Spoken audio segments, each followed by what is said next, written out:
улутчул дейт билбеген, улутун кимдер сүйбөгөн, кыргыз деп келген дүйнөгө, кыргыз деп кетем дүйнөдөн. Башына кийген ак калпак, кылымдарды карыткан, аздектеп дайым жүрөлү, түшпөсүн дайым тарыктан. Ак калпагы кыргыздын, ак жүзүндөй ныргыздын, ак кар баскан тоолордо, ак нурундай жылдыздын. Кар жаткан тоолордо бийиктигин билдирет, калпак кийген атанын ыйыктыгын билдирет. Алатонун боорунда акыл калча бейиктен, ар намусу кыргыздар аппак калпак кийишкен.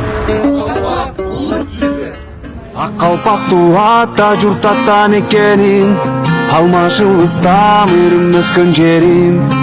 Тартууланган кызматтын милдетим менин, кыргызым элим.